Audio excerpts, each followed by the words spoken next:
Hi there! Welcome to another episode of Get Gardening.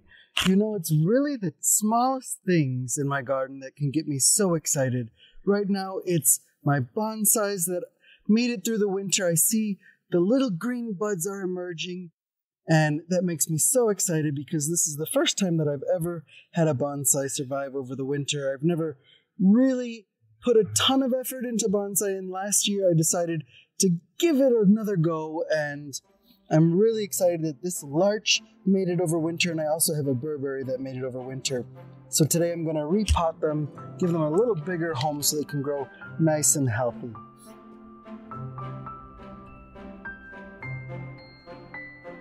On today's episode, I'll be repotting my bonsai, cutting back my ornamental grasses, and moving some self-seeded larkspur.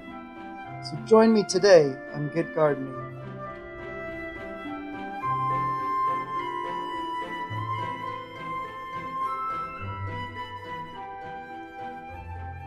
So like I said, I'm definitely not a bonsai expert by any means. I'm a complete novice. I've always been interested by bonsai though, and I've tried it a few times. Never really knew what I was doing, so last year I did a bunch of research and tried to figure out what I was doing. I know myself, and I know that I don't have the dedication required to dote on a bonsai that it needs, so I would like to pot it into slightly a bigger pot to give it a little bit more room, a little bit extra wiggle room for me in case I forget to water when it needs it. And I know this is not a bonsai pot, I just have this, so I'm using what I have on hand. So here are the roots under here. I don't think I need to tease them out or anything. They look really healthy.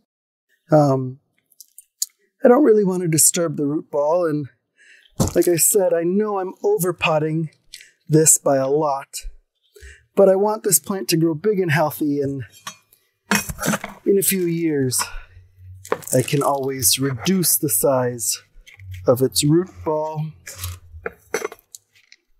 and get a proper bonsai pot. I want to make sure I know what I'm doing and I'm able to keep it alive before I invest money into it.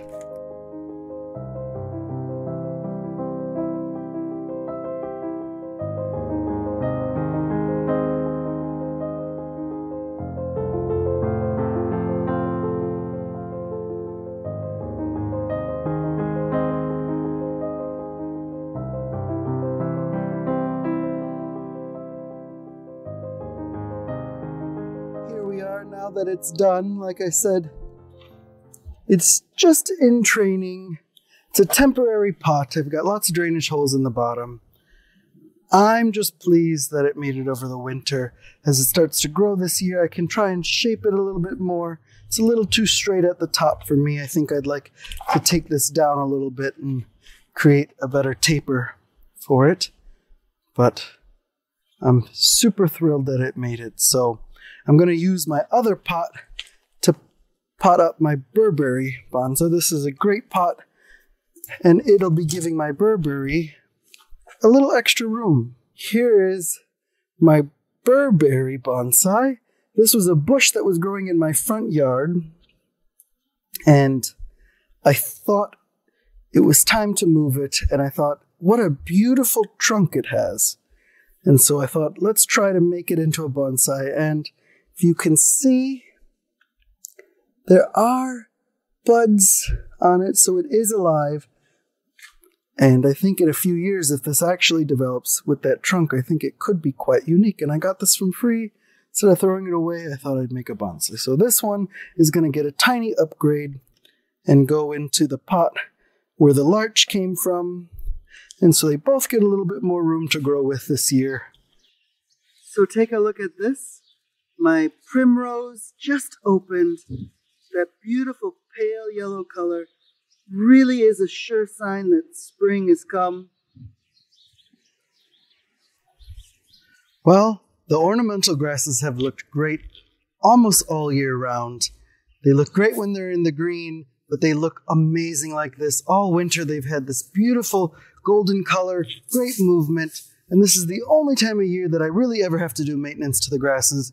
And That's at the end of March when I cut them down unless I want to divide them. So that's the job I need to do in my garden today, is cut down all my ornamental grasses. And I'm a little sad to do it, but at the same time, it's going to let in all that fresh new green growth, which I'm more excited by at the moment.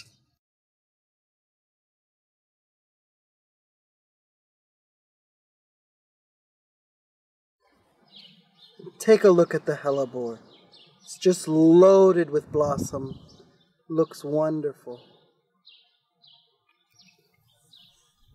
So I'm here in my vegetable garden where I have a couple beds completely devoted to cut flowers. And one of my favorite annuals that's a wonderful self-seeder is Larkspur. It's so reminiscent of Delphinium, so easy to grow, and once you plant it once, you pretty much never have to plant it again unless you don't let some of it go to seed. I always remember to let some of it go to seed. Here you can see I've got some tulips, some daffodils.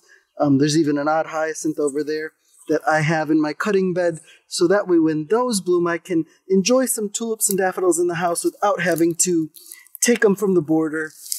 It's really a joy having a cut flower bed. But with the Larkspur, you can see there's tons of it over here. It's got this beautiful leaves. You can always tell the Larkspur, but sometimes it grows in areas where I don't want it. For example, it's growing right here in between these two pavers. So early in spring, when the weather's still cool and it's nice and wet outside, it's a great time to move any of the Larkspurs that are in the wrong spot. You can add them anywhere you want. So that's what I'm going to go ahead and do.